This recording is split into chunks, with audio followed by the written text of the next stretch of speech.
لو كان سلعة تباع لبذلت فيه الأموال العظام أو صعد في السماء لسمت إليه نفوس الكرام. بسم الله الرحمن الرحيم الحمد لله رب العالمين والصلاة والسلام على أشرف الأنبياء والمرسلين نبينا محمد وعلى آله وأصحابه أجمعين. Welcome all listeners and viewers to yet another episode of At-Tibyān podcast, which is a project dedicated to helping examine with knowledge contemporary affairs happening in the Muslim communities. Likewise, we discuss topics such as studying in Saudi Arabia, benefiting from some of the most prominent Islamic scholars of today, how to apply to different universities, juggling middle life, along with study, self-improvement, education, books, and much more. There are new weekly uploads every single Monday at 9 p.m. KSA time, 6 p.m. UK time, 1 p.m. Eastern Standard Time, and sometimes it's every other week. So sometimes it's weekly, sometimes it's bi-weekly, we should say. Yeah. And I might even get to a chance where it's like every 3 weeks. Bi-weekly. But, okay, hopefully. Inshaa Allāh. Inshaa Allāh, we hope so. Nah. So it's back to just me and you this week. After having a few guests on the last few weeks. Nah, it's good to be back, alhamdulillah. Alhamdulillah. How you feeling, bro? I'm good, alhamdulillah. I've got my own camera today, mashallah. MashaAllah. Get your old seat back as well. Got my old seat back. It's all good. What's your take on having guests on? How do you like it so far? Yeah, alhamdulillah. I mean, it's a breath of fresh air. It's good to have some guests on, especially when they talk about their expertise or the thing they're good in. Yeah. So yeah, you need to start digging for another guest. Inshaa Allāh. Inshaa Allāh. Also take the recommendations from the people in the comments as well. Nah. Let's see if we can find another guest for next week, Inshaa Allāh. Bismillah. So what's new going on? From the things that I want to talk about was the new Stopover Visa. I'm not sure if you've seen it, but I posted in Telegram yesterday or 2 days ago. Yeah. So there's this new visa that's allowing people to stop in Saudi Arabia for up to 72 hours. So I'm just going to go ahead. 72 or 96? 72. Or no, I'm sorry, 96. I'm sorry, 96. Yeah. So 4 days. Yeah. 4 days. No. So you can go do 24, 48, 72, or 96. No. So let me just go ahead and just read from this little brochure that's been spreading around. It says the Stopover Visa is offered to passengers traveling to their final destination on a national air carrier, such as Saudi Arabia or FlyNAS. So you have to. It seems like you have to be on one of these two airlines. Yeah. So it's basically a transit visa, which means transit. Yeah. On your whatever destination you're going to, if you go to Skyscanner or whatever, you take get your tickets from. Yeah. And you find Saudia airline, or you find FlyNAS as an option, which has a stopover in Saudi. Is there specific airports? It doesn't say. Okay, so if it has a stopover in Saudi, I suppose it's going to be Jeddah and Riyadh, the major international airports anyway. It's not going to be the local ones. Yeah, I mean, some of the most important things that you're on Saudi Airlines or FlyNAS. That's it, yeah. Going to your end destination. Exactly. And then obviously that stopover needs to be either between 24 hours too, or even less if you want. But no minimum, obviously, but maximum 4 days. Yeah. So it says that. So that's one of the conditions. Then it talks about how the stopover visa is open to all leisure. So you can do business, religious travels, leisure, even Umrah. It says, religious travel. So I'm guessing Umrah. Hajj probably not. No, not Hajj. No. I doubt Hajj. No. So then it says the first stopover visa to be digitally integrated with the airline. So this is just showing how new it is. So you just need to get the ticket and don't even pretty worry much. about it says you obtain it in like 3 minutes. Yeah, don't even worry about it. So So I don't know if you get it, I guess online, right? Yeah, through the tourism e-visa. So and it's free too. It's free of charge. Yeah. So you don't have to pay for it. Yeah. That's pretty nice, actually. I think it's very beneficial for everyone. Mm-hmm. And I think it's a proper good move, mashallah. Definitely. By the government, because that way, obviously, their airlines will get a bigger share of the market. Obviously, more people will take those planes, which is good, alhamdulillah. I mean, I've traveled to Saudi before. Beautiful. One of the best airlines to go with. It's a bit expensive these days, but expected to become even more expensive. Yeah. It's nice though. Yeah, it's nice. With this price, it will probably even go up even further. But alhamdulillah, they have a little prayer area at the back, and it's just very comfortable, right? Alhamdulillah. They do the dua before you travel off. The dua when also arriving. Yeah, then they got the masalla. Don't need to worry about halal food. Obviously, yeah. Alhamdulillah. Alhamdulillah. FlyNAS as well, I think, is one of the. I think in Saudi, the companies that people trust the most. FlyNAS.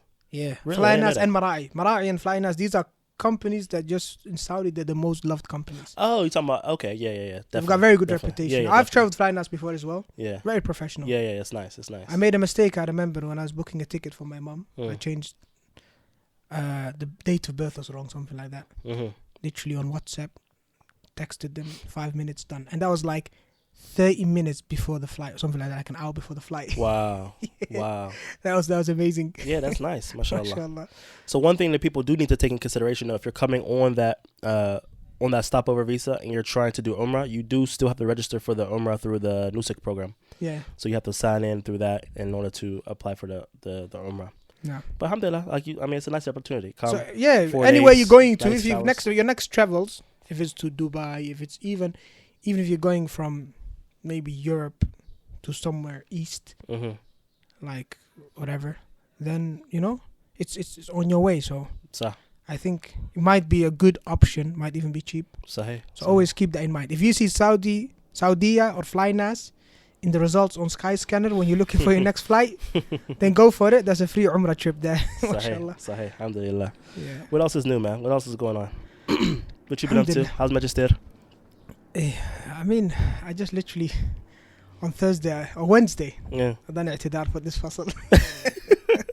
Allahu Akbar. Alhamdulillah. But inshallah, definitely explain to the viewers what i'tidār is. Yeah, i'tidār basically is I excuse myself for this term. Mm-hmm.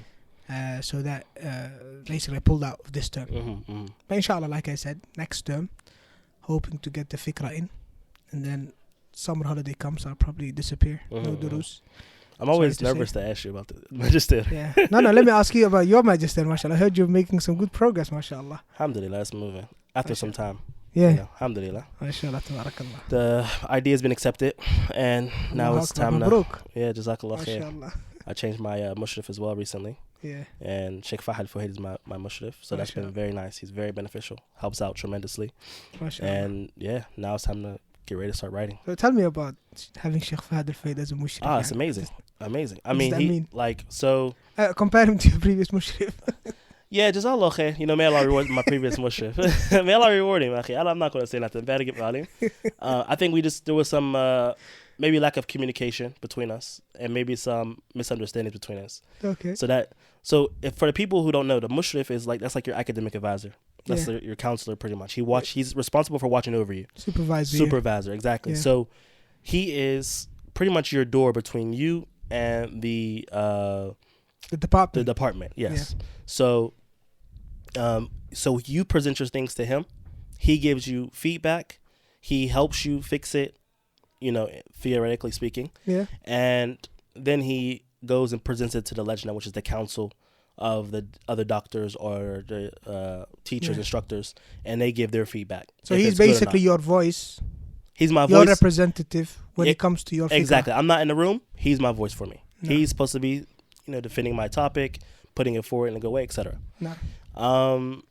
So yeah, my last mushrif, Jazakallah khair, he was alhamdulillah. I think we just need to switch up.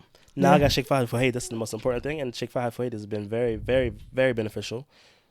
Within the first week, I think we had communicated, seen each other in person, and got the topic accepted. Then within the next few weeks after that, I'm invited to his house. We're going over my khutbah. The khutbah is pretty much like the context of what's going to be in your research. Also giving me feedback, and then Mashallah. That's it. Completely different, eh? It's completely different, and it's important to have. And this is something not even just for a Jamia perspective, but even like the new students coming. Like this is a program that I would want to do, which is to do something to have some type of leadership or counsel, like a big brother program, right? To look after our younger students who come. Because how many people come? I think it's important. Yeah, I mean, I know some students. I know one particular brother.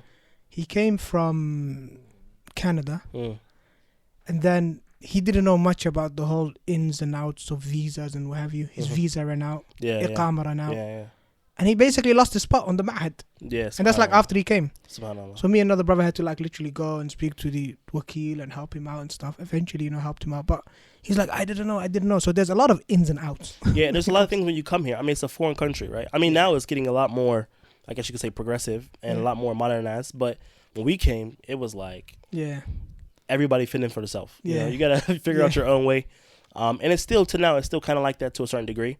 But having people who's more experienced in the field who can help you and direct you to what door to knock on, which khatam, which stamp you need, etc. This is very beneficial, and it saves you a lot of time. And this is what I'm realizing in the Magister, again being reiterated with Shaykh Fahad Fuhaid, where he's just, mashallah, he's directed me on the right path. And I wouldn't actually say just university.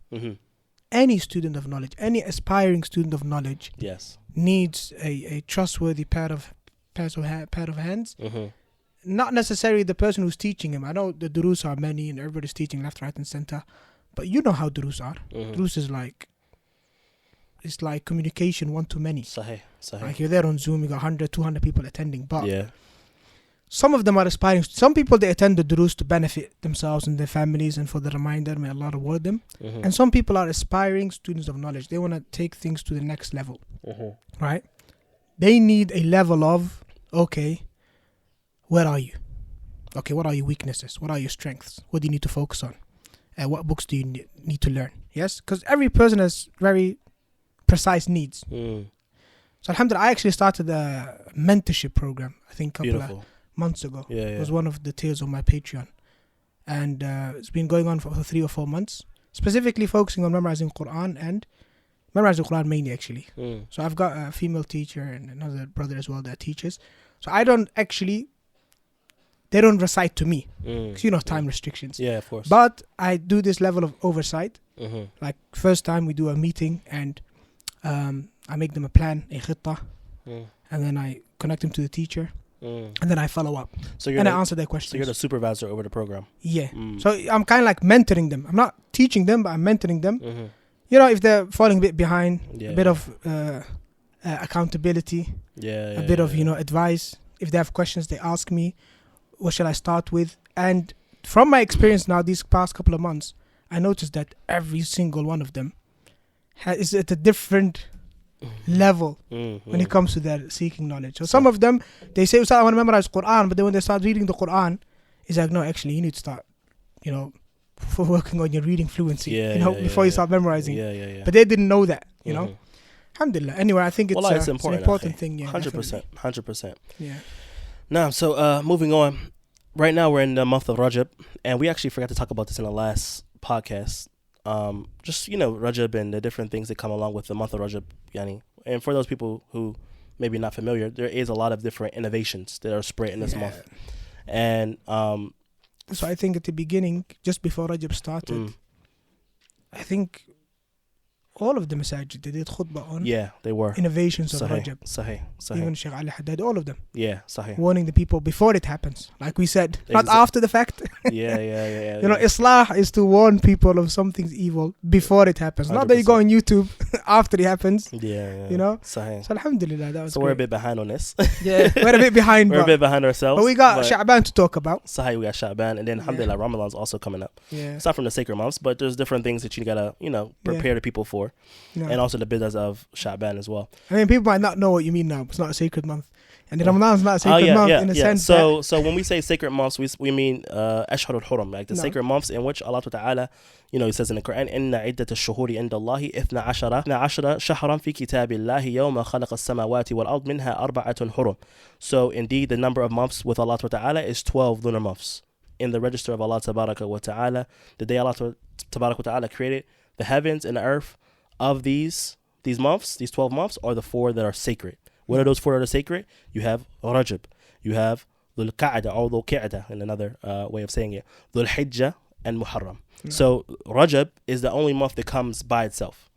It's, when I say by itself, meaning not connected in direct line, like Dhul Qa'dah or Dhul Hijrah. They're all consecutive. Them 3 are consecutive, back to back, right after following Ramadan or following Shawwal. And then you have Rajab that is by itself. So these 4 are the sacred months. Why do they call it the sacred months? Ashhur al-Hurum, because in them times, Allah Ta'ala prohibited the fighting, the qital, the fighting during these months. And they used to provide passage for people to go and make Umrah or Hajj. So this is why it's called the months of the sacred months. Now there is some kalam. Like even in Jahiliyyah, the Kuffar Quraysh, they used to know this from the previous legislation, Ibrahim and Ismail alayhi salam. And they used to uphold it to a certain level. They used to play around with it as well. So it's something that Islam came and, you know, kept and emphasized as well. That these months. So that's why the Arabs used to fight each other a lot at that time, pre-Islamic period. Exactly. But these 3 months they used to hold back now. Exactly. And in these sacred months, you're supposed to stay away from yani doing bad deeds even more so. No. Yani because they can get magnified. So this is the importance of actually knowing the Islamic calendar as well. Yes. I mean, not only about, there's so many things connected to the Islamic calendar. Like we said, the sacred months. Then you have, Hajj. You have Ramadan coming up in 2 months. You have different innovations connected to some of these months that you got to worry about and connect to people. It's so important, Akhi. That point that you made is really important because as someone who grew up in the West or being in the West, it's like when you are constantly doing everything according to the solar whatever calendar, the Gregorian calendar. Yeah. The Gregorian calendar. It's like Ramadan kind of like creeps up on you. Yeah. Eid creeps up on you. It's like you don't know where it came from. What? Ramadan? Sahih. But with us here in a Muslim country, it's like you just need to check the calendar. You know how many months. Like if I check my watch now, it says 14/7. Ramadan starts in the 9th. I can just look and be like, okay, so that's 16 plus 30, 46 days. That's for Ramadan. That's how easy it is. Sahih. But when you're like, don't have that, you have to like literally go to some kind of calendar converter and whatever, and it's very hard, like you mentioned, to be aware of these rulings. Most people maybe that are listening to this podcast now that live in the West, maybe it's the first time they heard about Rajab, number one. And even if they knew about Rajab, maybe they just found out that Rajab actually started or it's almost halfway. And then it's a sacred month. Which you need to stay away from doing fawahish and things like that. So so there's some kalam, I've seen like a mas'ala connected to the actual ayah, of not doing any type of qital in this month, right? From the ayah of Allah Ta'ala where he says, يَسْأَلُونَكَ عَنِ الشَّهْرِ الْحَرَامِ قِتَالٍ فِيهِ. They ask you about the sacred month regarding fighting therein. The scholars actually mentioned about this. There's some people who believe that this ayah was actually abrogated. The ruling. So now you can actually do fighting and things like that in it. But the jamhur, or what's apparent, like Sheikh bin Baz said, what's apparent from the verse is that it's still in play. No, of course. So I just wanted to bring that up as well because I thought it was interesting. And again, this shows the importance of knowing the Hijri months, and also from the mercy of Allah Ta'ala, a reminder that this was something, like you said, established even before Islamic legislation. No. So and when we say you're not allowed to fight in the sacred months, of course, we're talking about the legislated jihad. Otherwise, you're not allowed to. You're not allowed to fight in the sacred months or outside the sacred months. But in these sacred months, the Prophet ﷺ would not, for example, go out and maybe fight the Quraysh, and the Quraysh would even fight him as well. And they might sometimes overstep, but this was generally known to be times of the year when there's a general peace or some kind of truce that nobody's fight anyone. So it doesn't relate to fighting as in dhulm. That dhulm as in fighting someone or going beyond bounds is haram in every single month. Single month. And even more so in these sacred months. Sahih. Barakallah fiqh. Akhi, you sent me a video that you wanted to talk about. What was that video? Oh yeah. That was a beautiful one, Akhi. Allahu Akbar. It's a clip by Shaykh Adel El-Sayd. Those that don't know Shaykh Adel El-Sayd, he's one of the Egyptian scholars. And subhanallah, one of the most knowledgeable of scholars, Salafi scholars alive today when it comes to tafsir, if not the most knowledgeable. And he's been doing tafsir for almost 20 years, I think. He started I've seen that video. He's on Surah Al-Mu'minun now or something like that, Hajj or Mu'minun. Allahu Akbar. He just passed the halfway mark. He's been teaching for over 20 years. And Hafidhahu Allah Ta'ala. So this clip, the Shaykh is talking about his brother. Al-Muhandis Muhammad Abdul Walis, I think his name is, who passed away, rahimahullah. He passed away 2 or 3 days ago. And this clip, the clip I sent you actually was from about 3 months ago when the Shaykh's brother had an open heart surgery.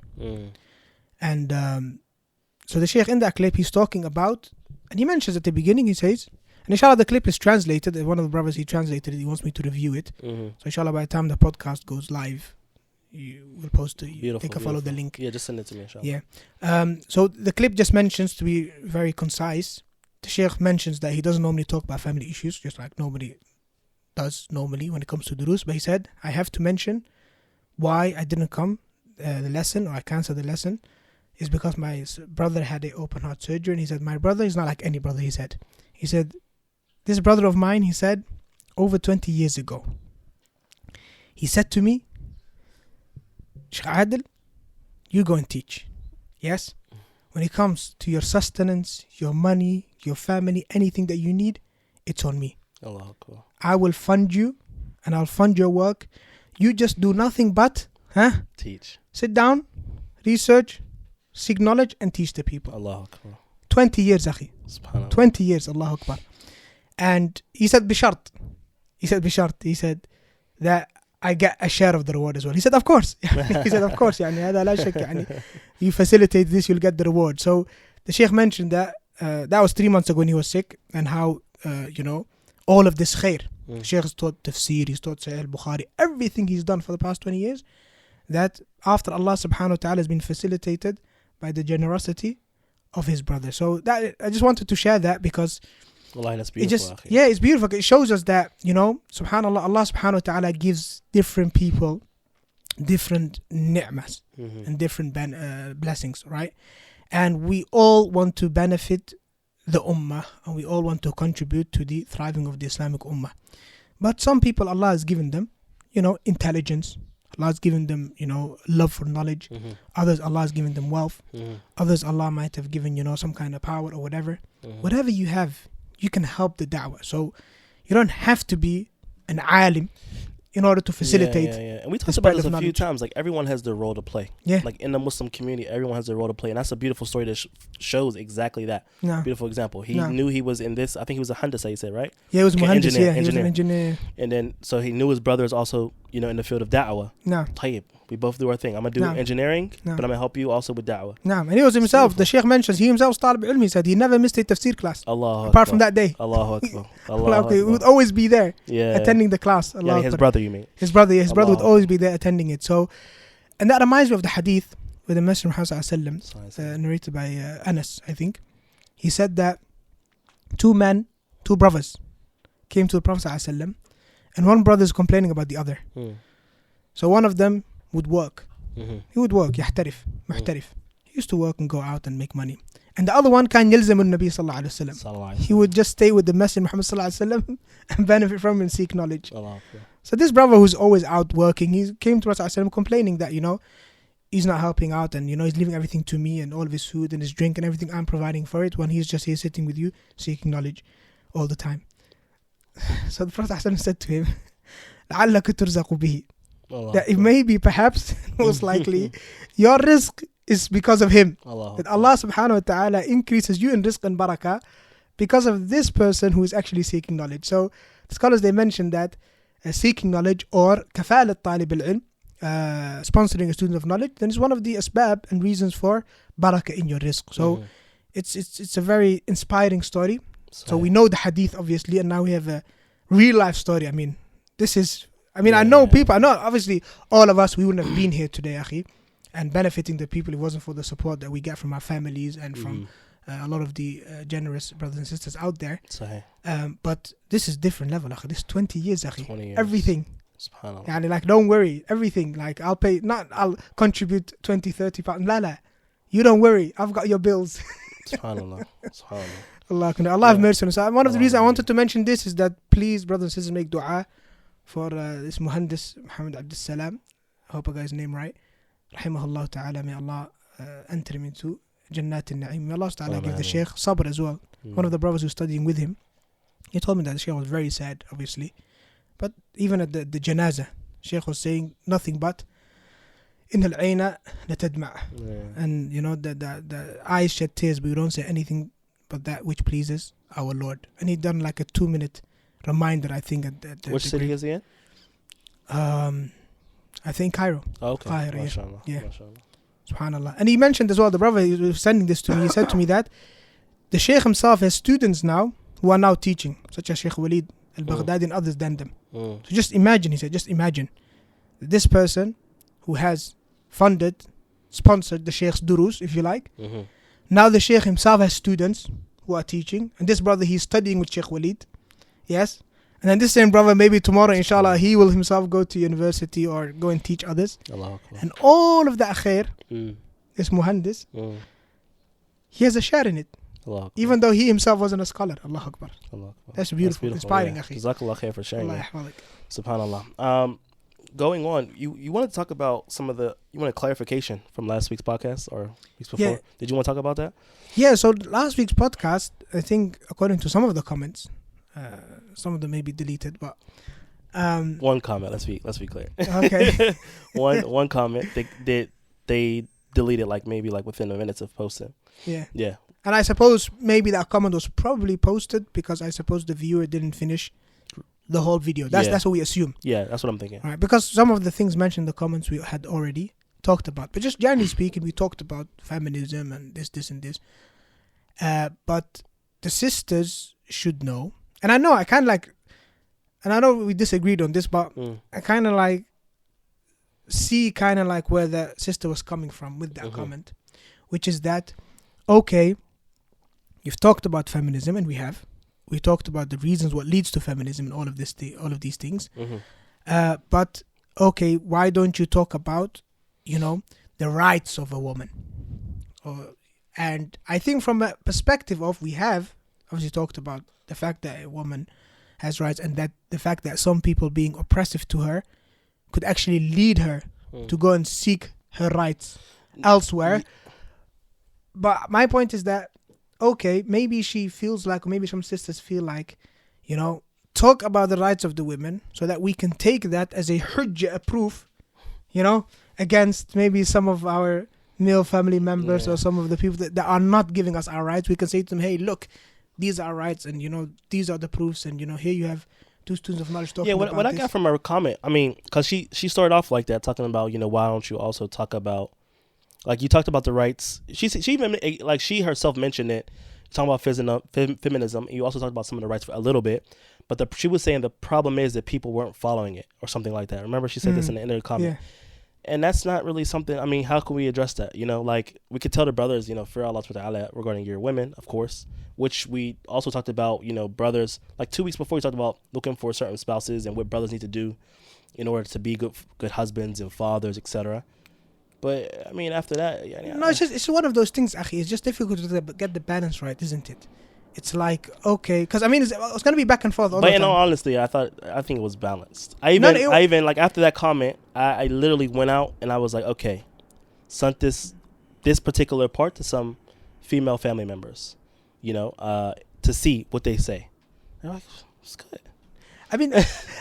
Look, I think I agree it was balanced. Yeah, absolutely. But I think through the lens of maybe a sister who has been oppressed or is being oppressed, she might feel like it's not enough. And that has more to do with her particular situation than how we have addressed the matter. Yeah, when we're addressing the matter, it's important for the viewers and the listeners to understand that we're talking about it in a very general sense, and we can't really talk about everyone's particular issue. No. You get what I'm saying? If you feel like we haven't talked on your issue particularly, then we can't do that. And we don't know you. We're talking about a general outlook on what feminism was and the ways that it leads to feminism. And we should have probably brought maybe more books and more things for people to go back to. I admit that. Yeah. Which today I brought some books that can lead to sisters to go and read. However, that's how that's it good. is. That's all. That's the whole. That's the benefit of that comment. Absolutely. We say, this is a constructive comment. Barakallahu feek. Even if the sister hadn't deleted it, it would have stayed up for everybody to see, even though it was critical. But that's constructive criticism. We welcome that, right? We welcome that. Even if we disagree with it, right? We welcome that. But alhamdulillah, from the benefits is that it led us to, right now, Inshaa Allāh ta'ala, it was somewhat sharing. It was somewhat critical. Whichever way it is. I thought it was more.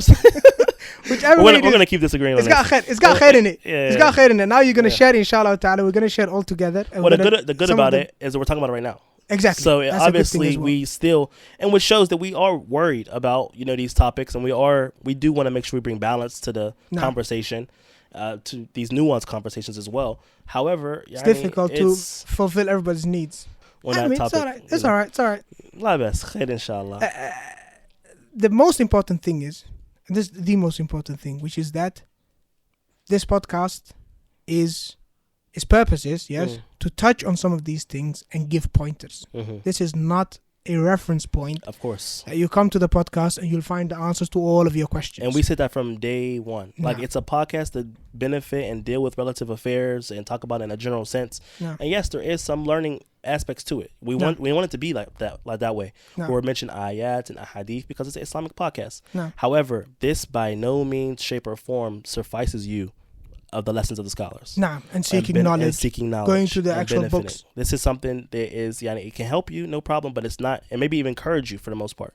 But nothing to be like used as a marja, a source. Yeah, so we can't cover all angles. I mean, we'll be honest. There's no way that we're going to take a topic and cover all of its angles, yes, in a podcast. So if you do feel like there's some kind of knocks, there's some kind of deficiency, there's something we could have touched on, Barakallah feek, share it, Inshaa Allāh ta'ala. But even more important than that, the references that we give you or the books that we recommend, go back to those books and Inshaa Allāh you'll find your answer within those books. Regarding the books, there is a few. I listed 6 and there's more. So because we talked about feminism 2 weeks ago, I wanted to connect those sisters to books they can go back and read to in English. So there's books in Arabic as well. They will also put in the description, but from the books in English, because this is an English podcast, obviously, then I want to connect them to some books. The first one is the Fatawa for the Muslim women. This is for translated work from Ibn Taymiyyah, rahimahullah ta'ala. So this deals with different Fatawa, and I think it's pretty big as well. It might be like 3 volumes. And it deals with different things connected to the woman, her rulings, her rights, her status, etc. So that's one book that can go back and be read. Now that's a proper reference point. Proper reference point. Shaykh Al-Islam Ibn Taymiyyah died 728 Hijri. And he's Shaykh Al-Islam. He got this name for a reason. So that's one book. And then you have another book, Supporting the Rights of the Believing Woman. This is from Salama As-Salafi. Intisar lil-Huquq al-Mu'minat. This is also in Arabic and English. It's been translated and it has a muqaddim of Shaykh Muqbil rahimahullah ta'ala. Then you have The Status of the Woman in Islam from Shaykh Salih Fawzan, which we mentioned a few weeks ago. This book is a bit small, but it just mentions her status, her level, and her makana, and shows that she's respected and she's held to a great level. Then you have My Advice to the Woman, and this is from Shaykha. This is a lady scholar who is the daughter of Shaykh Muqbil rahimahullah ta'ala, Abdullah Al-Wadi'i, Hafidhahullah ta'ala, Nasiyati lin-Nisa. This is translated and it's also in English, in Arabic. And that's a big book. This is probably like nearly 500 pages.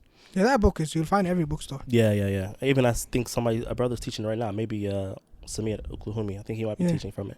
Sure. Then you have another book, The Illustrious Women of Islam. This was a beautiful book that's compiled and deals with the first generation of the women. And it goes from Sir al-Anam al-Nubala of Dhahabi, and also takes from Al-Isaba from Ibn Hajar, dealing with the companions. So the brother compiled it to show the proper role models a woman should have, not these entertainers or these people on YouTube, these women who are doing all type of crazy things these days, Instagram, etc. But no, these are the first women who we should connect ourselves to, the women should connect themselves to in order to follow. So that's beautiful as well.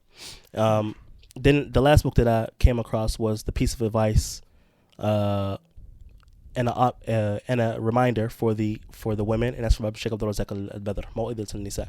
And there's also books from Shaykh Rabi'a, Shaykh Ahmed Najmi, Shaykh Uthaymeen. There's tons of books on this topic right here. But them 6 right there are nice reference points to go back to start reading like right now. That way you can see, compare what we said about feminism and the harms of it to these books. And now you can see. Now you'll see what Islam has to offer for a woman as a religion. And then look at feminism as a religion as well. Sahih. It is a religion, Sahih. What it's got to offer. I mean, religion in the sense that it's made up, man-made religion, obviously. Not. So, and see what they've got to offer. And then compare the two. You'll see that Islam is superior. Without a shadow of a doubt. Bila shak. And with that, I wanted to go into the next topic, discussing the status of the woman in Islam. And this is just to show that, Islam, it's a refutation to those people who think that Islam dishonors women or holds them to a low status, when actually it's the complete opposite. It's the complete opposite, and Islam holds women to a higher level. And even during the time when the legislation was coming down to the Prophet sallallahu alaihi wasallam, this was a time where women didn't have rights whatsoever. Talk about women rights. Not in the Arab lands, not in the Western land, nowhere. When the man would have a daughter, like Allah Ta'ala says in the Quran, وإذا بشر أحدهم بالأنثى ظل وجهه مسودا وهو كظيم. صحيح. His face would turn black. Yeah. Like out of shock. Yes, SubhanAllah. and he would be what's it called? Like in a state of complete, and utter stress and you name it. Yeah, it was something they definitely seen it to be like dishonoring to have a like daughter. How did I disaster? How exactly. did I get a daughter? And Shaykh Abdul Walis actually was talking about this on Friday. He was discussing this topic in his explanation of Riyadh Salihin. He was going through talking about how they used to be, like these people of Jahiliyyah with the women, or with the daughters. When they would get a daughter, at times, they would have the mother having birth right here. Right beside her there was already a hole dug. Why? Just in case. Just in case. If it come out a daughter, automatically they'll put her right into the hole. Look at this. Like Allah says, the same ayah Allah mentions, يتوارى من القوم من سوء ما بشر به يمسكه على هون أم يدسه في التراب. SubhanAllah. He said he starts hiding from people because of the evil that he has been given tidings of in their eyes, obviously. Like, oh, what a bad tidings, horrible thing, news to be given. No. أيمسكه على هون? Does he hold on to her and keep his daughter upon, the disgrace that comes with it within their society? أم يدسه في التراب? Or does he bury her in the dirt? Subhanallah. Subhanallah. So that's when Islam came. Yeah, exactly. And so that was one way they would do it, right? Another way, and also I just don't even want to even mention, but it has to be known. This is how the situation used to be during this time.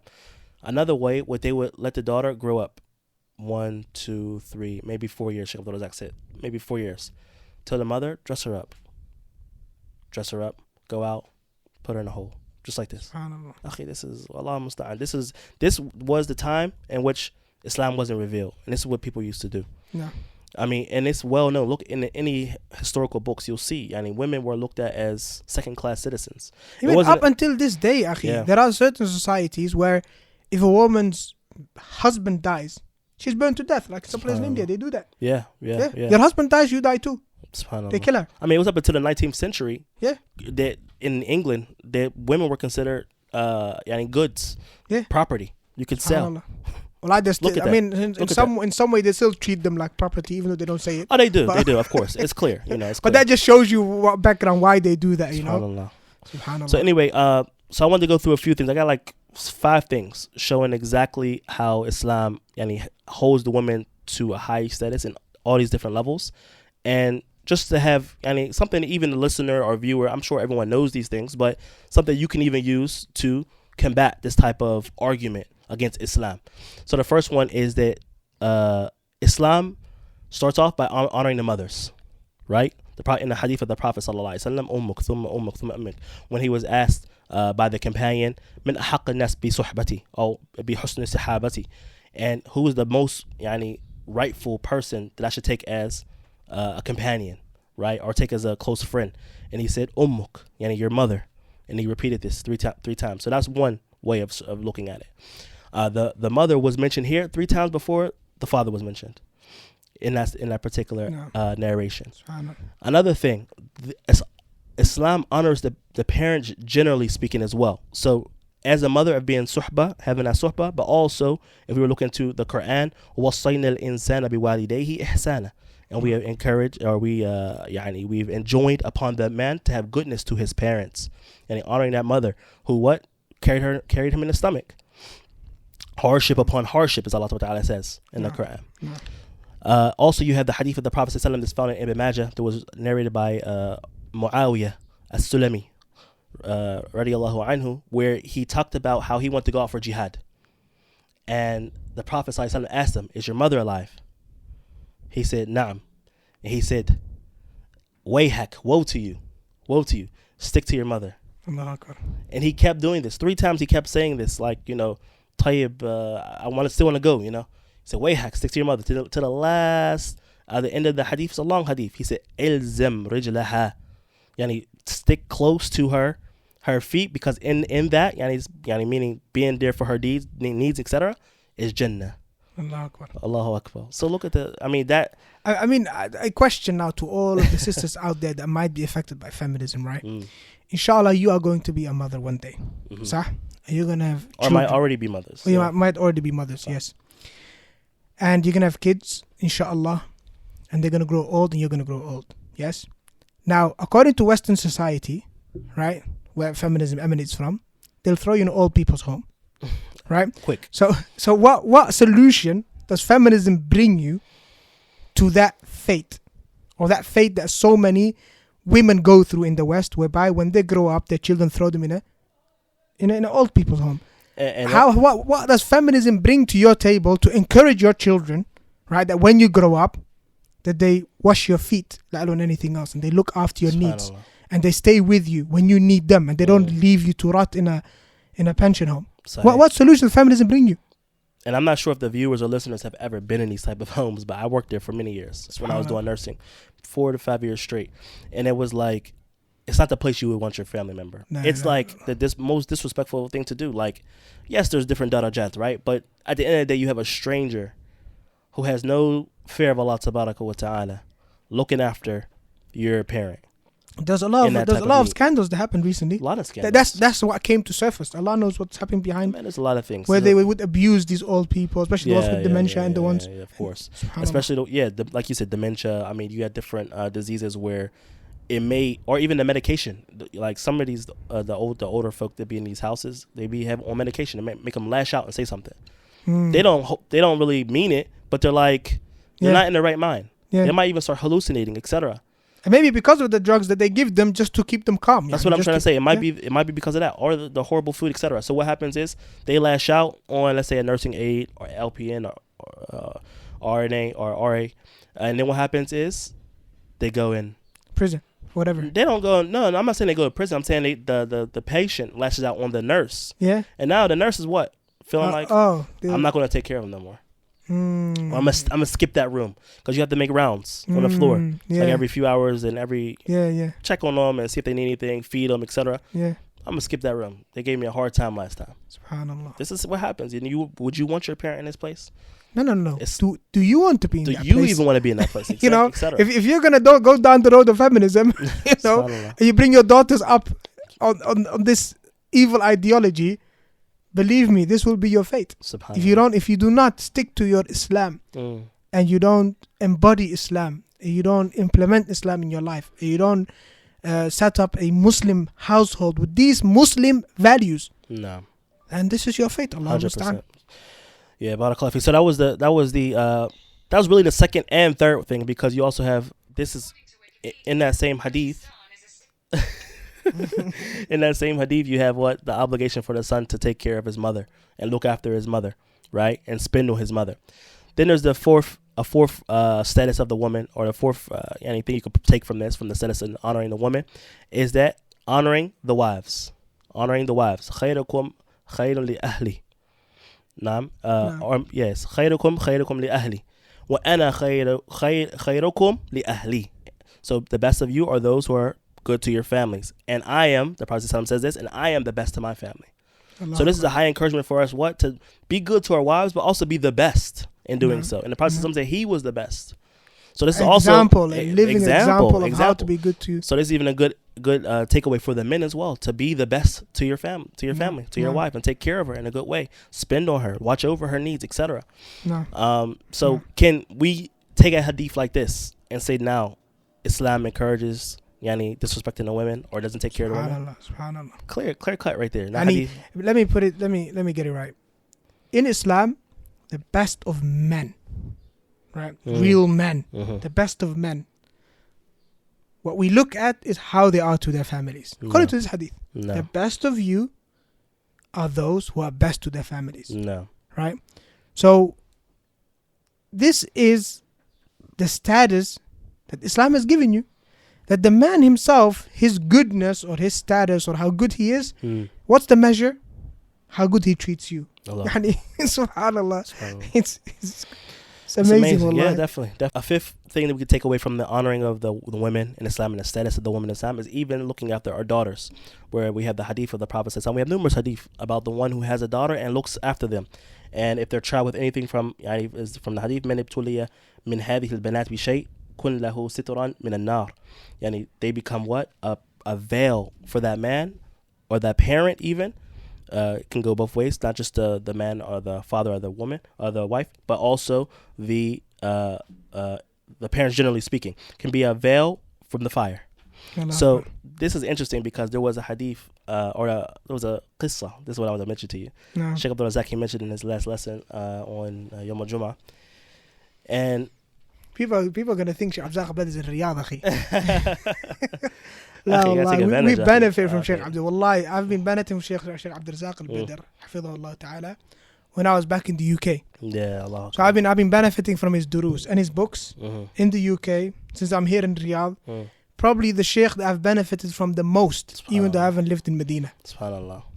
So it's from the ni'mah, the barakas of this, this technology. You gotta take advantage of it. Allah Akbar. So he was talking about, after he mentioned this same hadith, in the other hadith about having 2 daughters or having 1 daughter or having 3 daughters, and the blessings of that and how they protect you from the hellfire, etc. He mentions this qissa. And he says, just mentioning stories, generally speaking, it's not a proof, people having stories or, dreams or anything like that. But he's like, we already established that this is already something established in the Sunnah, Quran and Sunnah. So something established, just kind of like it goes along with it. A practical, a practical example. Like we mentioned, Shaykh Adel El-Sayd. The hadith mentioned it, but now we have a practical, real life example. 100%. So it's not a proof in itself. Let's make sure that's clear, because some people get confused. Because they hear like narrations talking about warning against storytellers. Those are the storytellers who use stories as proofs. Exactly. So their whole lectures, story to story to story, without first mentioning the hadith or the ayah to establish that this is actually something legislated. 100%. And then using the story to back it up. But if you have people that they use stories as a proof, so he says to you, for example, you should do X, Y, and Z, and the proof for that is, this story and that happened. And when you say to me, what's your proof? Where's the ayah? Where's the hadith? La akhi, this is tajribah. Shay mujarrab. It has been experienced. It has been proven by people having experienced this. So I know a brother who did this, and this, and then that happened. So I've seen it myself, and this is a trustworthy source. So now you need to do that. That's not proof. No. Now, so Shaykh Abdul Razak, he was mentioning, after he mentioned this hadith in his explanation of Riyadh Salihin, and it was a hadith of Aisha radiallahu anha. Should I read the hadith first? Yeah. Type. So it was a hadith of Aisha radiallahu anha where she said, دخلت امرأة معها ابنتان لها تسأل. Yani she entered upon her, and she had 2 daughters with her, and she was asking. She was in need. So Aisha radiallahu anha, she says, I didn't have anything to give her except for a date. So what? I gave it to her. I gave her this 3 date. dates, huh? In this narration, she had 1 date. So in this narration, she had 1 date. Said, I gave it to her. When she got the date, she broke it up and gave it half to one daughter, half to another. And they both ate from it. No. And then she stood up and she left. No. Once the Prophet ﷺ came back, she informed him about what happened. And this is when the Prophet ﷺ mentions the narration I just mentioned before, where he says, من ابتلي من هذه البنات بشيء كن له سترا من النار. Yani whoever he was involved in the responsibility of bringing up these daughters in any way, shape, or form, then he is or they will be a protection for him against the hellfire. No, him or her. And Shaykh Abdul Razak, he mentions about this. Yani shay'an here means in any way, shape, or form, helping it to protect the daughters, protecting the young girls. And this is be shay'an, yani anybody. So even Aisha shared in reward here by giving the date. Allah. So then he mentions the story. This is what I want to get to. This is the shahid. So the story he mentions, he said there was a man. He passed away recently, rahimahullah. But it was a story that he was telling. He knew the person who told him about it. He used to. He had 5 daughters, and he was with his wife, and she was expecting, and then what happened? She had another daughter. Now six daughter now. Actually, it was 4, then it was 5, then it was 6, etc. Going on and on like this. And he starts getting upset. He gets upset. He's like talking to his wife, in a bad way, saying, all you give me is daughters. There's something wrong with you. If you give me another daughter, I'm going to divorce you. He says this to her. So then he goes to sleep. He has a dream. In the dream, it's Yawm al-Qiyamah, the day of resurrection. And he's being pushed forward. And he slips and he's about to go into the hellfire. He goes to the first door of the hellfire. One of the daughters grabs him out. Then he falls over to the second door.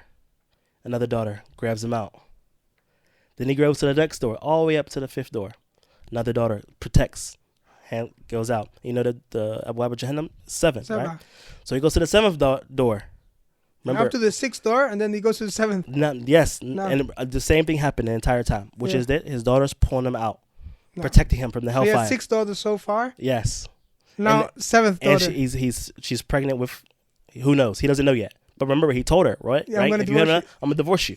You have another daughter, I'm done. There's one more door. So there's one more door now. So he's going to that door. He wakes up. He's freaked out. He's spooked out. He's freaked out because he's about to go into the hellfire. He didn't have that daughter to save him. Yeah. So obviously he woke up and his rhetoric changed now. Yeah. He realized the importance of having daughters. I hope you have a daughter. So subhanallah, and it's just, but like we said, it's established already. Yeah, of course, it's established. Yeah, so. But this is subhanallah. It's amazing. I mean, think about that. SubhanAllah, your daughter is being a protection for you. And this is the hadith of the Prophet being a protection for the hellfire. You going into the hellfire. So it's important to honor the daughters and look after the daughters. And it shows you the serious makan, the level of the daughters in Islam and how we should look after them. This isn't something we should be upset with having daughters. This is what we're looked down on. This is something we should embrace. No. You don't want this protection from the hellfire? Come on. I remember Shaykh Salih Al-Usaym, he tweeted not too long ago saying that a daughter is a Jannah and a Junnah. Jannah and Junnah. No. Junnah as in she's a protection from the hellfire. That's what Junnah means. No. Okay? And she's also a Jannah, a paradise in this world. And because of, her daughters, generally speaking. Anybody who has daughters will know that daughters and boys, they're not the same. Especially at the younger ages, they're like, they've got more rahmah or more mercy or whatever. No. Nah. So it's just beautiful, akhi. Allahu Akbar. So the point is... You want some more coffee? Yeah, please. So the point is, you have... yeah, thank you. Pass that. You have... Yeah, go ahead. So the point is, you have any sister that is listening to this, right? Reality is, you are either someone's mother, or you're someone's wife, or you're someone's daughter. So you're covered from all 3 sides. Allahu Akbar. Allahu Akbar. If you're a mother, you have these ahadith. You're a wife, khairukum li ahli. And what do these kuffar, what do these disbelievers who want to go and attack Islam, what do they have about anything like this for women? Nothing. Like I said, up until the 19th century, women were considered property. They were selling and buying. You were able to sell your wife like cattle. You were able to sell her. It was getting rights. There was no rights. What are you talking about? They didn't even. There was actually a council amongst the Christians. Also, 19th century. They were debating amongst themselves if a woman had a soul. Wow. Wait, it doesn't stop there though. They were debating if a woman had a soul, and then what else? Okay, so some of them said, okay, she has a soul. They determined, okay, this Miskina, she has a soul. We'll give her that. Yeah. Then what happened? The next debate came up. What is the next debate? But is her soul a human soul or a dog soul? Wow. You want to try to talk about Islamic rights? Are you kidding me? And this is after Islam, huh? This is not like... This is after. This is 19th century. This is 200 years ago. 150 years ago. That's qareeb, that's close. That's not that long ago. If anything, the West, they've mastered the art of deception. If anything. Because even now, it's not like we're going to say now things are way, way different. No, things are not way different. Still, a woman is used. They use women or a woman, a model, to sell chocolate. That's true. Yeah. Billboards, commercials, you name it, etc. Again, this was like kind of like a completion of the last podcast, which we talked about feminism, but we also we actually intended to talk about the status of the woman and talk about even some rights, which we'll hopefully talk about on a later podcast as well, in more detail with rights and things like that.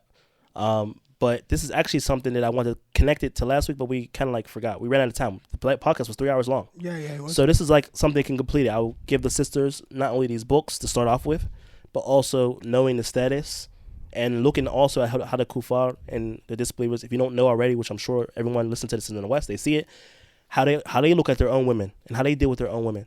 So Islam also raises the women to a high level, and it's not something that would be looked down upon. Moving on to the next topic. You had a question somebody sent you about managing sleep. Yeah. What was that about, for like studies or something, or? I mean, just generally speaking, I think a lot of people who want to seek knowledge, right? They're stuck for time. We all are, aren't we? Everybody would love to have more time. So imagine you could buy time, akhi. Anyway, everybody wants to have a 36-hour day, you know?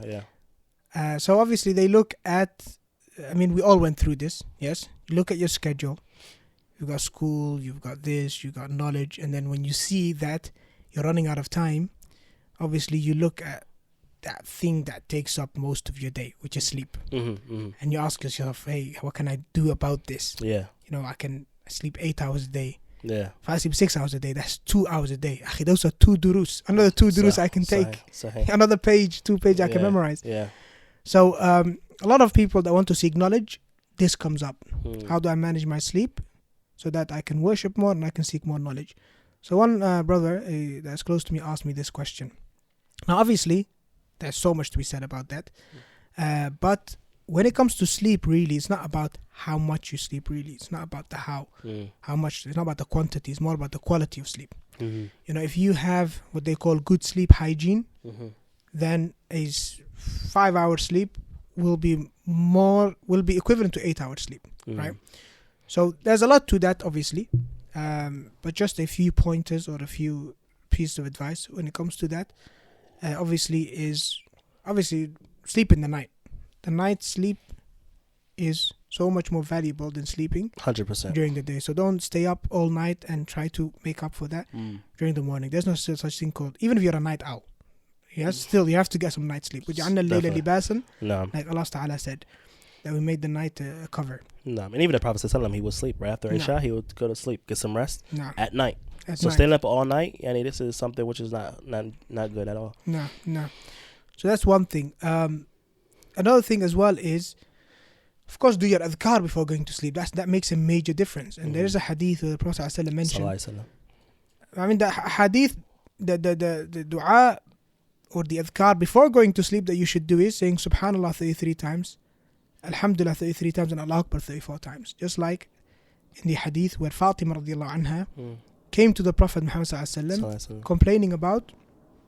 She said to him, she said to the Prophet ﷺ, I want a khadima. I need a housemaid. I need someone to help me. There's too much work. Can't keep up. So the Prophet Muhammad ﷺ said to her, shall I not tell you something that is better for you than a khadima? Okay? And so he mentioned that before you go to sleep, say Subhanallah 33 times, Alhamdulillah 33 times, and Allahu Akbar 34 times. That is better for you than a khadima. Now, how do we understand this hadith? Actually, Abdul al-Badri, he explains this. Does it mean when the Prophet Muhammad ﷺ was saying to her, shall I tell you what's better, i.e. what's better in terms of reward only, as in you'll get more reward? No, of course not. There's no doubt that dhikr is more reward than having a khadima. Fatima came with a specific problem. Exactly. Prophet ﷺ must have given her a solution that will help her with the problem. Her problem being not having enough energy, yes, to do all of the work. Sahih. Right? So the Prophet told her to make this dhikr, which means that if you do this dhikr before you go to sleep, you'll have much more energy to do the things that you need to do, inshallah, and you'll be much more productive during your day. That's why Ali radiallahu anhu, he never left this dua, even in Al-Safin. So Allahu Akbar. That's one thing. And when you wake up, as well, the Prophet Muhammad ﷺ mentioned in another hadith that if you wake up, when you wake up, Shaitan, he puts 3 knots on the head of Bani Adam. He puts 3 knots. Okay? And he blows into him and says to him, Alayka laylun tawil. He just wants you to sleep. Have a long night, he says. Right? Yeah. But when you wake up, if you remember Allah, one of these knots is, taken away. No. And then if you make wudu, the second one goes. You pray 2 rak'ahs, the third one goes. No. And then the Prophet Muhammad ﷺ mentions that if you do this, you'll wake up with nashat. You'll wake up full of energy for that day. With a good, if you like, outlook or a good. But if you don't do this, Prophet ﷺ said, you'll wake up khabith al-nafsi kaslan.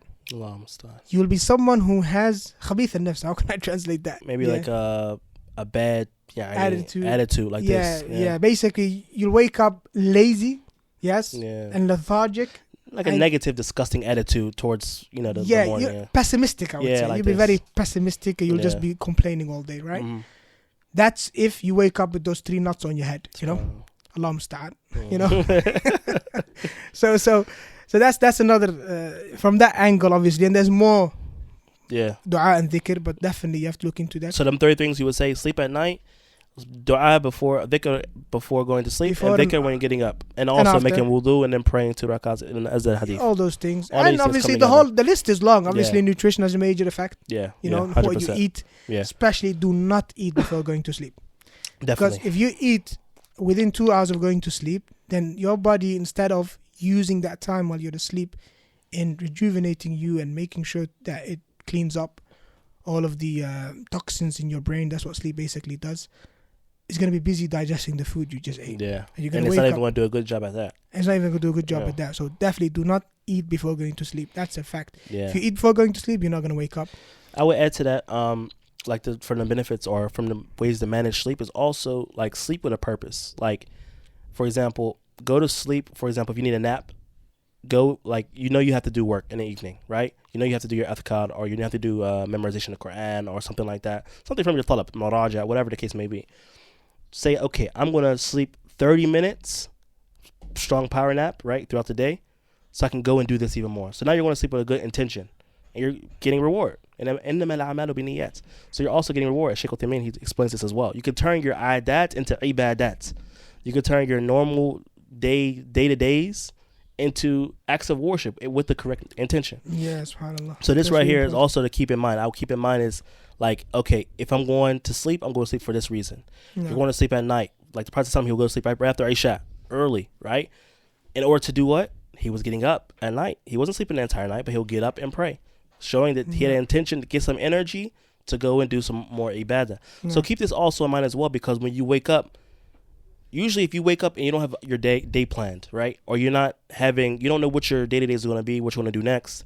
You wake up almost like, why am I waking up? Yeah. Let me get some more rest. Yeah, true. But if your schedule's tight and you're in line with what you need to do, okay, I'm getting up, so I need to do some Quran at night. I need to do some praying at night.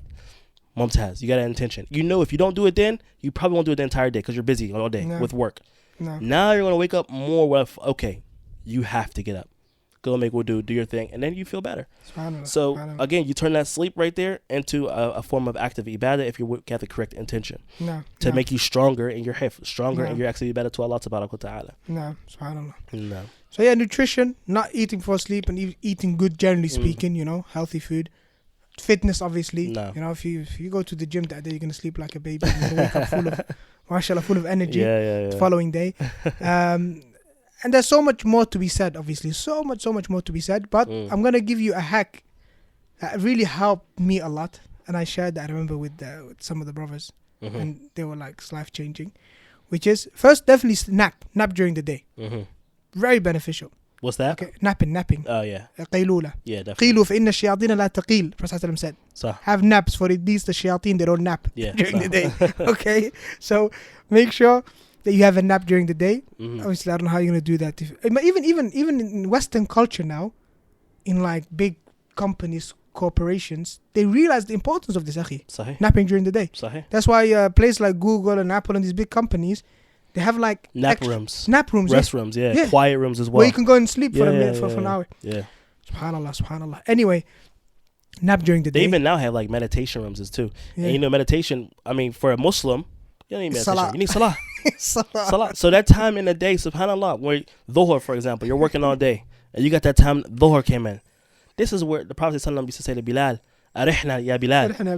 For the prayer, it was bring ease to us, bring this comfort, like meaning call the iqama, call the adhan, for us to go in. Now this is our meditation, so to say. And this is us getting back to Allah Tabaraka wa Ta'ala, our ibadah. Yeah. So subhanallah, that's interesting that they're going to this whole meditation thing. It's like Muslims, we've been doing this. Akhi, please remind me next podcast. We have to talk about this, which is that subhanallah, a lot of our brothers and sisters, wallahi, it's mind blowing. A lot of our brothers and sisters are watching YouTube channels, yes, about yoga and meditation and these sort of stuff, right? Certain channels that are kind of like self-help channels, but you'll find that the channel itself is run by either Buddhists or whatever, and they kind of like add their religion into that which they are Of course. encouraging. Of And then course. people watch this and they're like, oh, look what effort. So how do you watch this? So much evil and dalal and even sometimes kufr Yeah. they're spreading Of course. through these self-help videos and this kind. Yeah. We have to talk about I mean, that. even the basis of yoga. I mean, we have to talk about that next week, Even inshallah. there's also something like Tai Chi as well. Actually, there was a nice lecture. You know what Tai Chi is? No. It like deals like with energy, like passing of energy, and like it's like a type of martial art, they say. Yeah. But Shaykh Saleh Sindhi was literally just talking about this. It was Falsafat al-Taqa. Yeah. And it was like the philosophy of like energy or something like Yeah, this. yeah. He done a lecture on it. He did a lecture on should it. And go even I remember I was looking, I was like, what is this title? Like, I never heard of this before. Once he starts explaining it, I thought it was electricity or something. I didn't know what it was, right? So once he starts explaining it, you're like, wow. You see this in a lot of things. Yoga's one of them. Yeah. Tai Chi is one of them. These different like things, saying things like, bad energy. You're giving bad energy. This is all connected to these same type of philosophy, which goes back to atheism. Yeah. So, again, like you said, atheism or Buddhism, whichever. Like you said, we need to talk about this Have another to talk podcast, about but it. I mean, it's very interesting, and people got to be very careful. Like, look at these aspects. Don't just think it's just some type of, oh, let me just try this. Look at the origins. Look at something. Is it something that you should do? Yeah. Subhanallah. So that's, I think we finished that answer, right, on sleep. Yeah, and I mean, like I said, the hack. Sorry, the hack was so you nap during the day, but you should have what we call a coffee nap. Now, what's a coffee nap? Basically, when you feel sleepy, it's basically because there's this kind of molecule. Yes, that kind of like it's got certain receptors in your brain. So your body sends out this molecule to say, hey, you need to go to sleep, and then you start feeling drowsy and sleepy, right? The way caffeine works is that it blocks these. Melatonin, right? Melatonin. No, not melatonin. No, it's something else. It's adenosine. I can't remember what it's called. Okay. But it's these receptors in your brain, right? And what caffeine does is it blocks these receptors. So that thing that your body is sending out, it can't. It doesn't find a place. Class place doesn't pay attention to it. It's taken by the caffeine, right? So the coffee nap basically says that when you sleep, yes, then obviously your body kind of like resets itself. Tells you drink coffee before napping, like just before going to nap. Why? Because what's going to happen is that as you nap, right, the caffeine is going to go to work, yes, and by the time you wake up, those places or whatever, those receptors, completely gone. Yeah, the caffeine will have had its effect. What about the problem if someone takes caffeine and they can't nap? Then? No, that's what you need to have it just before going to sleep, just before napping. Like literally right before. Yeah, drink and nap. For me, it worked. It's called coffee nap. You could research on it. It's called coffee nap. Interesting. And for me, it really works. Interesting. It's beautiful. If it's just 15-minute nap, power nap, 10, 15, 30 minute, 1 hour, it does wonders, mashallah. Wow. And anyway, the list is long, but I would advise people to read a book, which I haven't read. I listen to it. I listen to it. I don't read these kind of books. I don't have time to read these kind of books. But when I'm on the car, all these self-help books, I just launch Audible, turn on my Audible, 1.75 speed, There you go. and I just listen to it. That's the way. I think I'm on 1.85 now, actually. My family drives with, when I take my family with me in the car and I turn on the audiobook, they're like, how do you listen to this? Because almost double speed. They're like, are you crazy? I'm like, no worry, you got used to it. I can understand everything they're saying. So I listened to this book called Sleep Smarter, I think it was called. How to Sleep Smart. I can't remember. I think I went through this book as well. Very sounds beneficial. very familiar. Yeah, How to Sleep Smart or Sleep Smarter, I think. Which pretty much talks about how to get the best out of your sleep. Yes. Yeah. So I would advise you to listen to that book if you can, or read that book. It's up to you.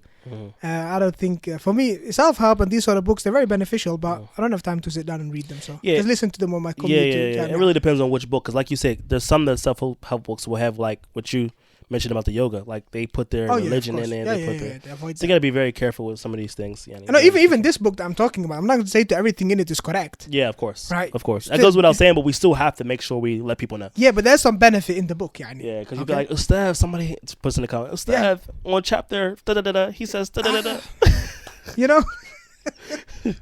mean, at the end of the day, It's not a religious book. It's not a religious book. It's not a religious book. So it's dunya. When it comes to dunya, you have to do your own research, Sahih. Alhamdulillah.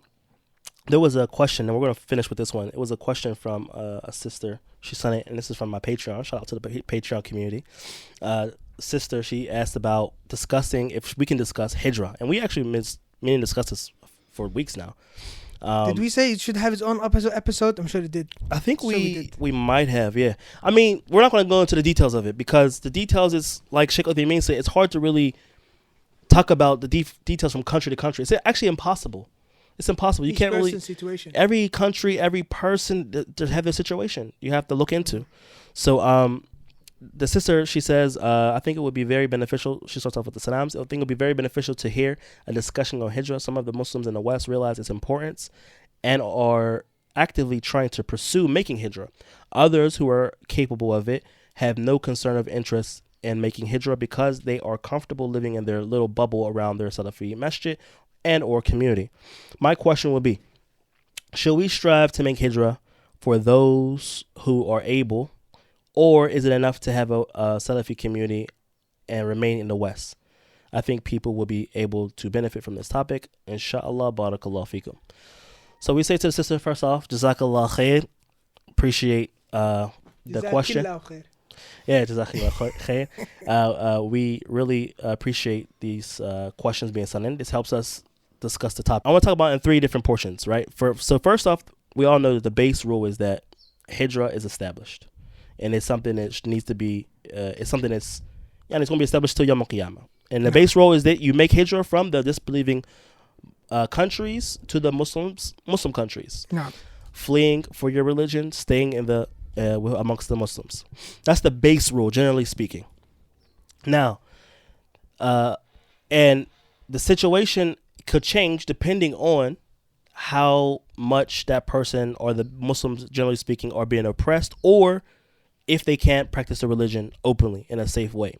As Allah Ta'ala says in the Quran, إِنَّ الَّذِينَ تَوَفَّاهُمُ الْمَلَائِكَةُ ظَالِمِي أَنفُسِهِمْ قَالُوا فِي مَا كُنْتُمْ قَالُوا كُنَّا مُسْتَضْعَفِينَ فِي الْأَرْضِ قَالُوا أَلَمْ تَكُنْ أَرْضُ اللَّهِ وَاسِعَةً فَتَهَاجُرُوا فِيهَا. Yani verily, as for those who the angels come to in death while they are wronging themselves, meaning staying amongst the disbelievers, even though immigration was obligatory upon them in this situation. The angels will say to them, in what condition were you? They reply, we were weak and oppressed on the earth. The angels will say, was not the earth of Allah Ta'ala spacious for you to be able to make Hijrah to different places? As in, there are wajibat, obligations that they were meant to establish, such as the hijab, such as praying salah, such as not shaving the beard, such as praying in Jama'ah, whatever. Any type of oppression that they were not able to apply and act upon their religion properly. Right? Yeah. Yes. So the zalimi anfusihim, because they were not able to establish the wajibat or stay away from the muharramat. And then when they're questioned, their excuse is what? Kunna mustad'afin. We were weak and we were oppressed. We were weak and oppressed, as in we were not allowed to do these things.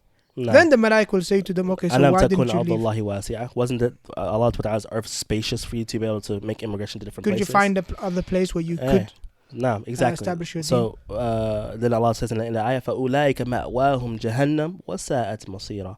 So such people, they will find their abode is the hellfire and an evil destination.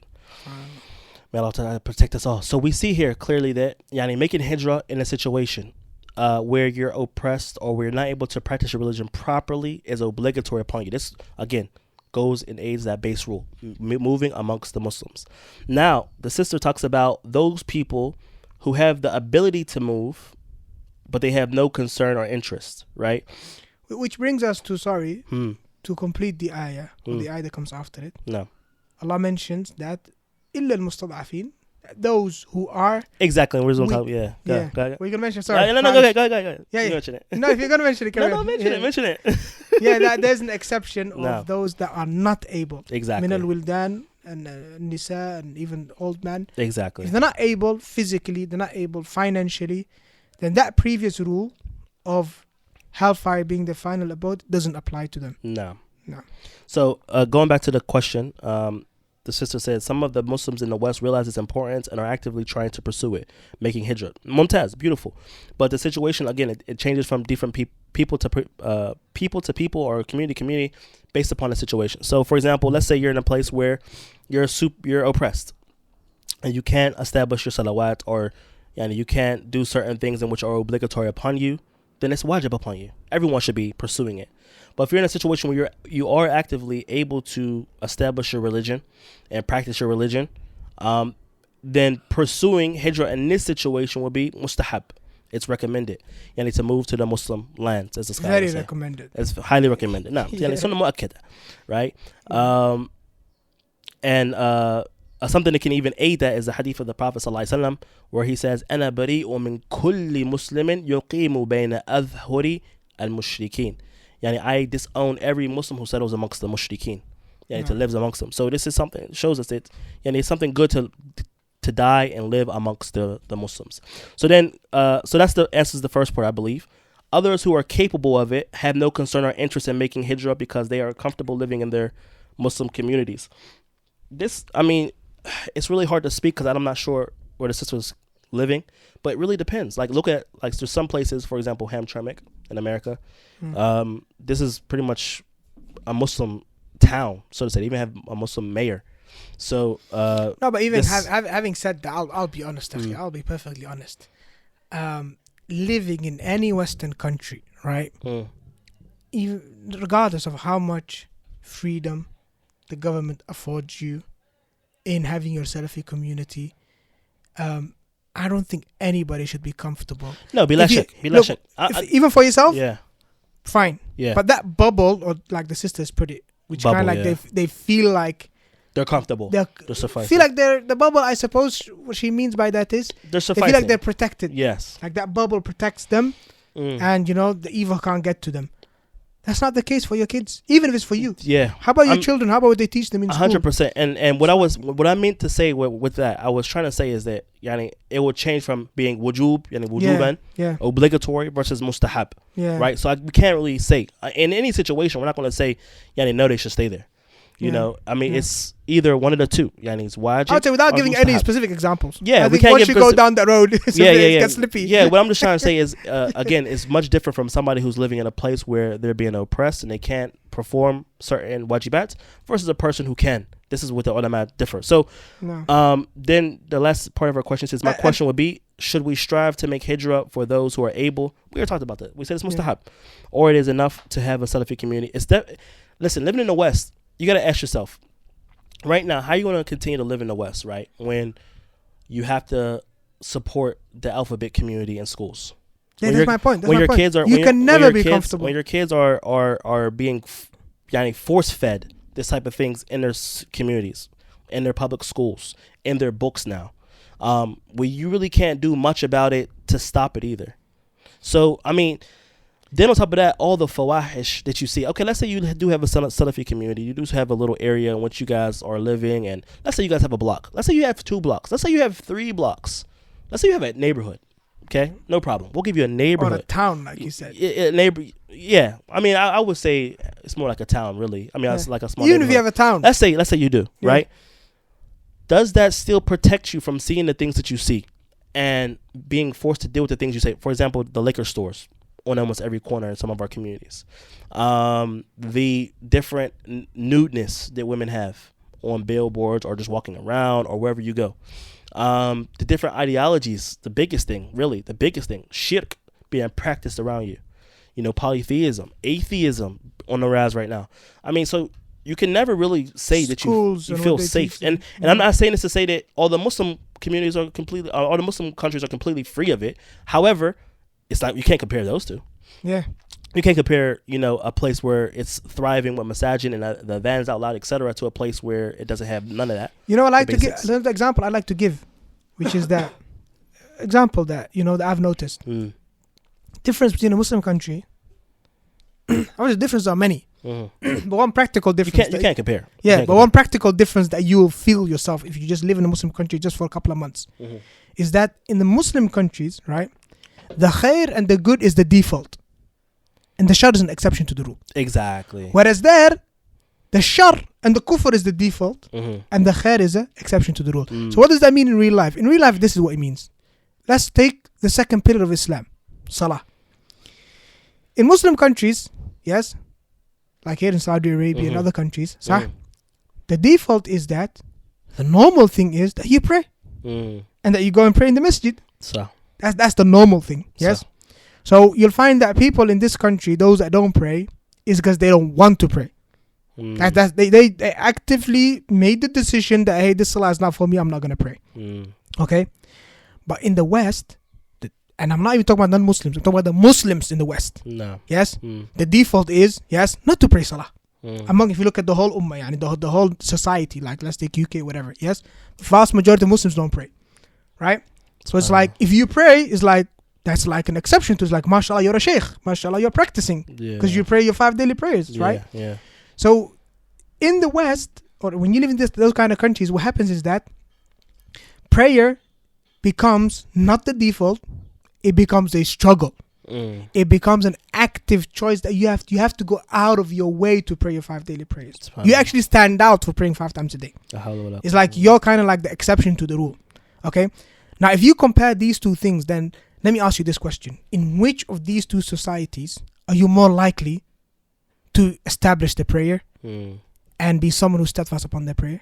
And in which of these two societies is more conducive to you praying 5 times a day? The one whereby you stand out and it's an active choice and you have to plan everything and you have to come with contingencies and even your work and everything. Nothing is planned around the prayer. Nothing. Everything when it comes to your salah, you have to come with extra plans. Compare that to a Muslim country whereby when the adhan goes off, I'm going to go and pray, nobody's going to look at you. As a matter of fact, your boss is the first one to leave the office to go and pray salah. It's just, that's just the salah. The second pillar of Islam. Obviously leave everything out. Let's not talk about everything else. I mean, I don't understand how someone, I understand how someone might be in the West, yes, having the intention of doing hijrah, trying their best but struggling. May Allah subhanahu wa ta'ala make it easy for them. And I advise such an individual to make this dua. Allah subhanahu wa ta'ala, this is a dua in the Quran. Okay? That those who are mustad'afin or those who are weak, who can't leave, Allah says, they say, رَبَّنَا أَخْرِجْنَا مِنْ هَذِهِ الْقَرْيَةِ الظَّالِمِ أَهْلُهَا وَاجْعَلْ لَنَا مِنْ لَدُنْكَ وَلِيًّا وَاجْعَلْ لَنَا مِنْ لَدُنْكَ نَصِيرًا. That they say, oh Allah, allow us to leave this place whose people are, people who are zalimi, who are basically oppressive to themselves and who are basically upon sin and oppression, and make for us from you, or assign to us from yourself, O Allah, a waliyan, a protector and a nasir, and someone who helps us. I used to make this dua when I used to live back in the UK and I really wanted to leave that place, and I advise everybody else to make this dua. رَبَّنَا أَخْرِجْنَا مِنْ هَذِهِ الْقَرْيَةِ الظَّالِمِ أَهْلُهَا وَاجْعَلْ لَنَا مِنْ لَدُنْكَ وَلِيًّا وَاجْعَلْ لَنَا مِنْ لَدُنْكَ نَصِيرًا.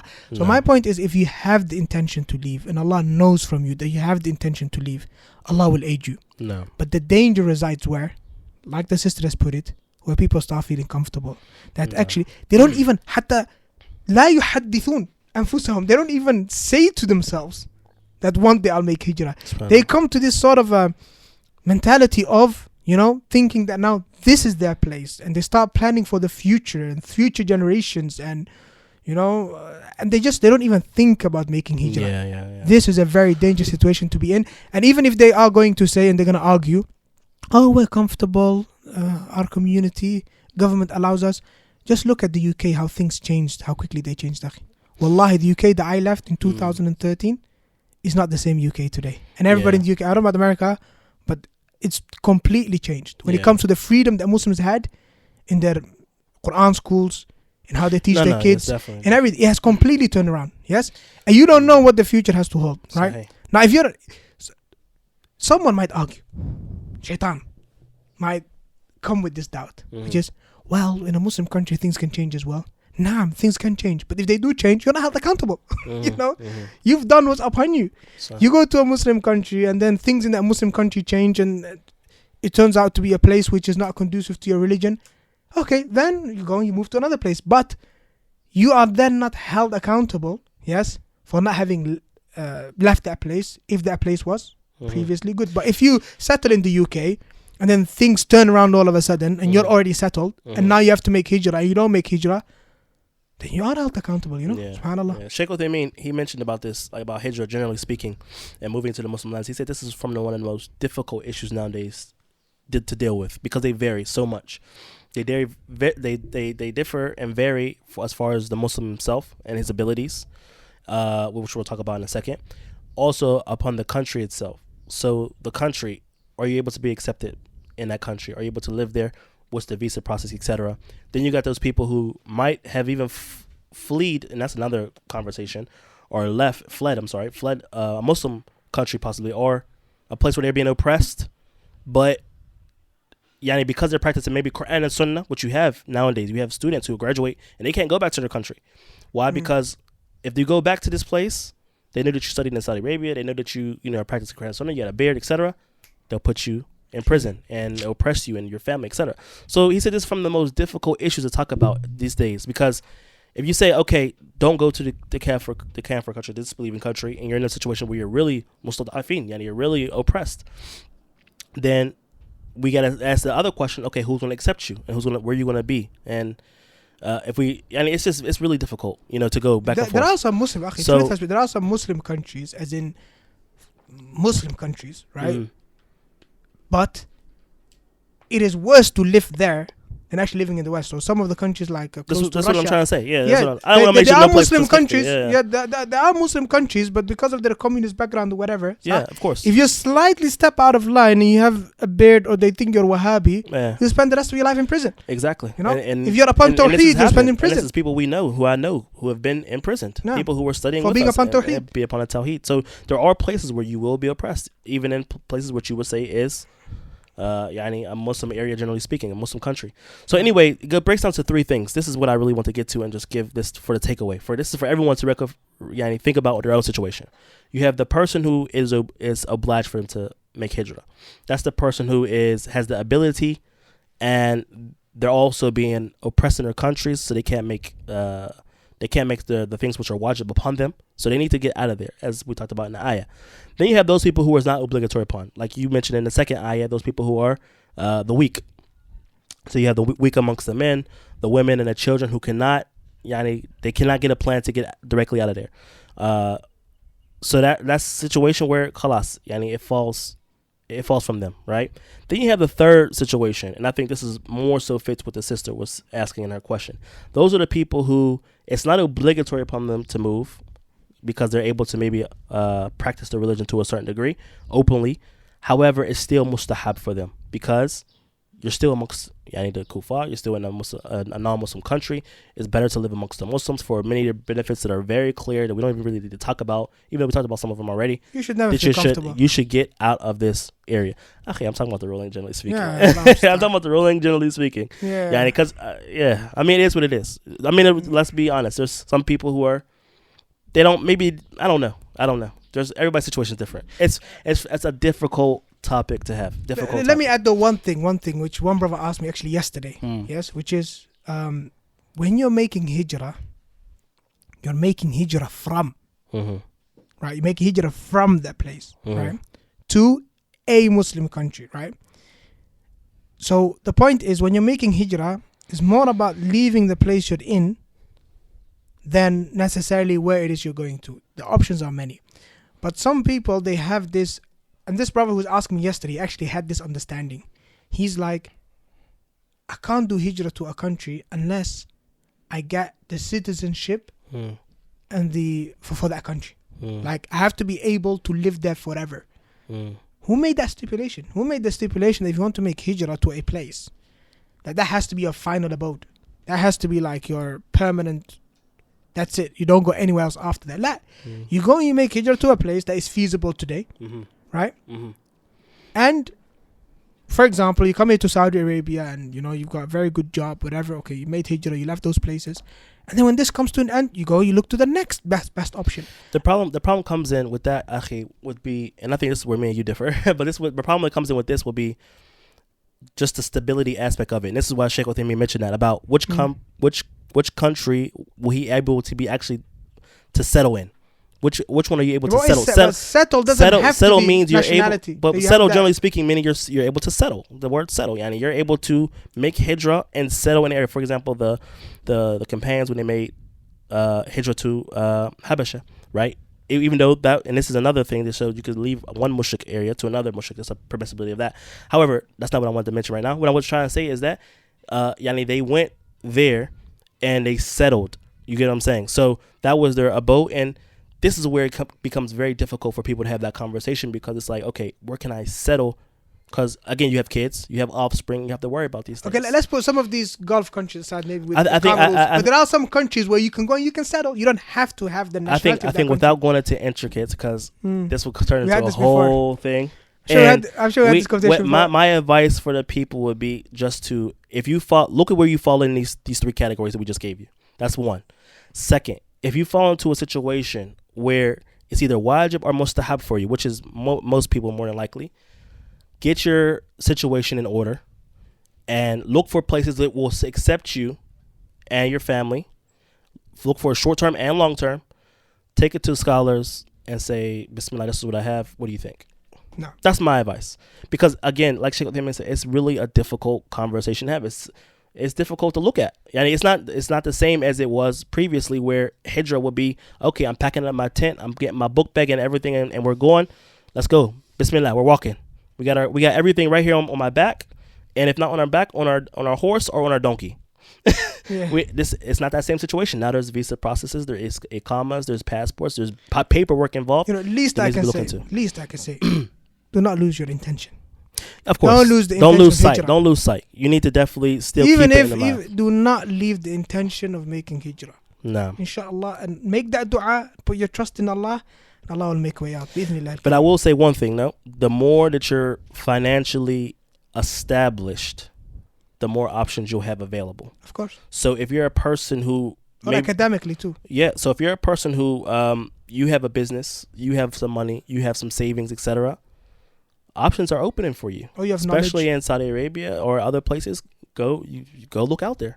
No. Now if you're somebody who's working a job that may not have give you that extra for you and your children, maybe look at a way that you can put yourself in a position to better move, because if not, it's going to be very difficult in this day and age. Which brings us to the importance of financial management. And don't just squander your money on luxury goods and nice cars and what have you. Save up money for the future. Wallahi, you'd never know how things can change. You never know, especially in those countries. Things can change. Things change quickly sometimes. So be aware of that. I think that's a good place to stop, Akhi. Barakallahu feekum. One last thing, Akhi, which is, and I always forget, that, and I always tell the audience in the podcast after I've launched the courses. So there are some courses coming up, Inshaa Allāh, before Ramadan. Mumtaz. So I thought this time around I'll tell the podcast audience before I actually opened enrollment, so that I don't tell them afterwards. I meant to ask you about that, Don, when we were discussing about the sacred months. Yeah, but then we forgot. It's all right. Yeah. So what are these classes that you have about to start in Ramadan? What's going on? Yeah, so Inshaa Allāh, we finished alhamdulillah study period 3 now. And we're going to start this special study period, which is preparation for Ramadan. Mumtaz. We're going to take some of the previous courses that I've delivered, like the Quran reading course and the Tajweed course, upload them to the website and turn them into self-paced courses with exercise and everything, so everyone can study it at their own pace. Beautiful. I won't deliver it like live all over again, because there's no time for that. So that's one thing.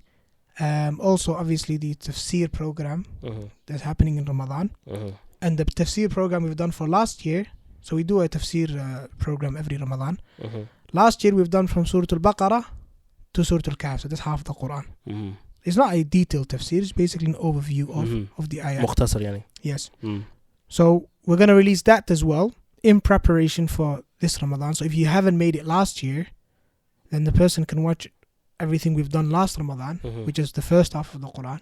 And then in Ramadan, we're going to cover the next half. Beautiful. So by Eid, you would have covered the whole Quran, inshallah. Beautiful. At least have an overview of all the different surahs in the Quran.